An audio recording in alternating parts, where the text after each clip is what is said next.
Captain's Log, November 7th, 2014. I just finished watching, finally, the TV documentary that Marvel put out a couple days ago in lieu of Agents of S.H.I.E.L.D. this week. They didn't have a new S.H.I.E.L.D. episode, so instead they put out this hour-long documentary called Marvel From Pulp to Pop, and it is effectively the history of Marvel, a really truncated, quick history of Marvel going from Timely Comics all the way up to now. It is technically Marvel's 75th anniversary, if you count in the golden years, if you count in the golden age years, when it was Timely.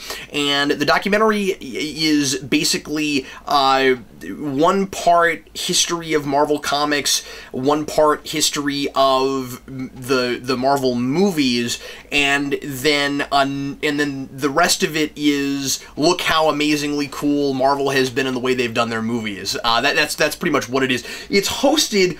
And I almost want to say hosted in air quotes, hosted by Emily Van Camp, who plays Agent 13 in Winter Soldier and in Agents of S.H.I.E.L.D. The documentary didn't really need her. She's kind of just there for set dressing. She's on the set of Agents of S.H.I.E.L.D. and is, you know, a lot of these TV documentaries have kind of done this. I saw a Star Trek documentary back in the early 2000s that kind of did this with Leonard Nimoy, except that I think with that, Nimoy also actually did the narration through the whole thing, so his presence was kind of felt the whole time, and here it was just kind of, here is an actress that's sort of involved with the Marvel movies that we can use to kind of set up sections, and you kind of forget that she's there, and then suddenly she'll pop back in, and it's like, oh, I guess they want to just keep reminding us that Agents of S.H.I.E.L.D. is usually on in this time slot. Nothing against Emily Van Camp, but I don't understand why the actress who plays Peggy Carter wasn't who they were using, given that they're Haley Atwell, given that one of the things that the documentary was there for was to give us a sneak peek of Agent Carter, the TV show, at the end of the documentary, which was totally worth the wait and did not disappoint and was really super exciting. And I'll talk about briefly in a second, although I don't want to give anything about it away in case you haven't seen it yet. And I'm mostly making this video to give my quick thoughts about the thing, but then to also suggest that people watch it, because I do think that there's some good stuff in there. But anyway, so I'm like, well, shouldn't she be? She's interviewed, like she's in the documentary in a couple places, although she's in costume during that, so she probably wasn't interviewed specifically for this thing, or I don't know, but it seems like it's on the set of her show, so maybe she's too busy. I don't know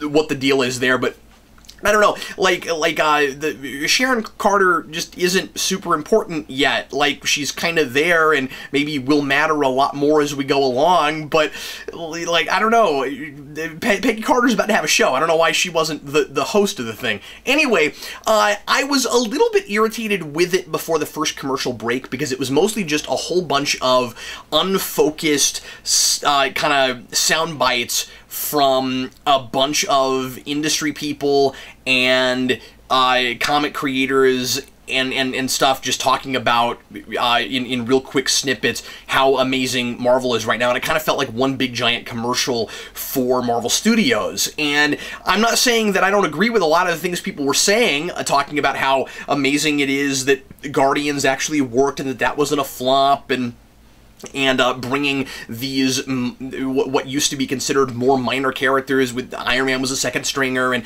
now he's a huge A-lister, into the public eye, and telling, you know, good stories about characters that actually come alive, and, you know, made by talented people who actually want to be there and love what they're doing. I agree with all of that. It's just that once the documentary got rolling and it started to actually be about the history of the Marvel Universe, there was so little time to say everything that it wanted to say, to go through all of the different stages, to discuss even, so I'm surprised it broached this, to discuss even, like, some of what the characters and stories were saying about the time periods that they were in, and talking about World War II, and talking about even like Cuban Missile Crisis, and all these different sorts of things. It's moving at such a fast, almost ADD kind of pace, that I wish that the first like 10 minutes of it didn't have to be wasted with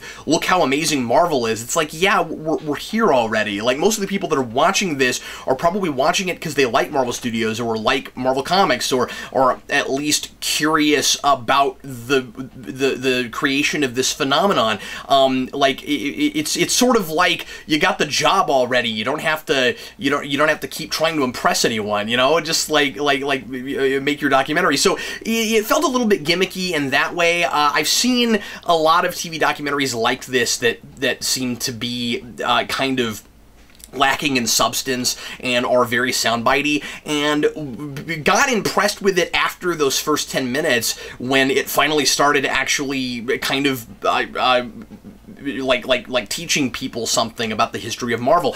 If you know your stuff, if you've seen a lot of these kind of documentaries before, like if you've seen Stan Lee with Great Power or the big PBS documentary about superheroes, and a lot of the, you know, special features on DVDs that give you the history of various comics and all the Bruce Timm stuff on the Batman animated series discs, and like, you know, if you're like me, the conversation that was put out in the interview in the early 2000s with Kevin Smith and Stan Lee, if you've seen a lot of that stuff and you follow that kind of stuff like I do, there's not a lot new here, and there's certainly obviously a lot missing. I mean, it's very jumpy, but I think it is a good introduction to the subject for folks that don't know anything about it, and it was actually less about the movies than I expected it to be after you got past that initial look how amazing Marvel Studios is section, and then at the end it closes with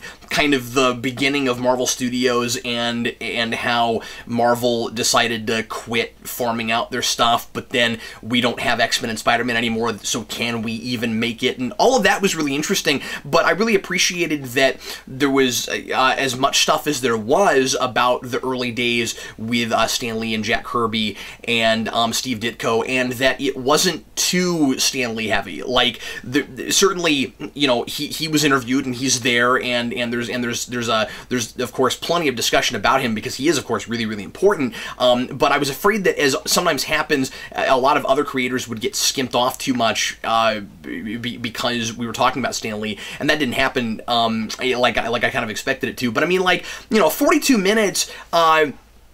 There were so many interviews with so many major important creators, and one of the things that was kind of fun about it was just getting to see what some of these folks look like now. Some of them, like 10 years after I've seen a documentary with them, there's certain people like Jim Steranko's in there, Jim Shooter's in there. There's several folks that I either haven't seen interviewed very often or haven't seen in a long time, and that was kind of fun. But then what's kind of sad is there might have been some really, really, really good interviews there, and a lot of it is just really super clipped. Like people will get, like, the pacing is just frantic. Like, people will get like 10 seconds to say something, and then we'll jump to somebody else that's jumping off of what they just said, and it's all interesting. It's just that, like, I kind of wish that some of the rest of those interviews would be put up someplace, would be posted somewhere so that we could see them. It's a Marvel produced thing, so it is very look at Marvel, we're great. So I could see a person watching it and thinking that it's a little bit biased, but there's a couple of places where I was a little bit surprised that it was sobering up a bit. Like, there's a little bit of discussion, not as much as I wish it had time for, about how and why Marvel went bankrupt in the mid '90s, and it's kind of sober about that. So that was really good. But anyway, so I liked it overall. I wish somehow it could have been longer, certainly. And then the Peggy Carter stuff is really cool. We get, I think, like a 1.5 2-minute scene of her talking with Howard Stark, and that scene immediately informs some things about the universe, and I just really love the look and the feel of that show. It looks just like Captain America First Avenger. It feels like it has those same production values, and I thought that at the scene that they showed us of her at the beginning of Agents of S.H.I.E.L.D. this season, and the clip that they showed in that was kind of that way too, and I am stoked for that show. I'm expecting it to do a lot to kind of inform and expound upon the the world building for Marvel Cinematic, and I hope that the storytelling's really good. But so far the writing feels really sharp to me. I mean, just what little we've seen, it seems like everybody, like whoever's writing that knows how to make people sound like they're from that time period, and I'm impressed with it. So anyway, I would definitely recommend the documentary. It's on Hulu right now. As I said, it's called Marvel From Pulp to Pomp, and I just took a look at it on Hulu, and so if you have Hulu, you can watch it there. But anyway, that's about all I wanted to say about it. Thanks a lot, as always, for watching. I'm Captain Logan, and this concludes today's Captain's Log.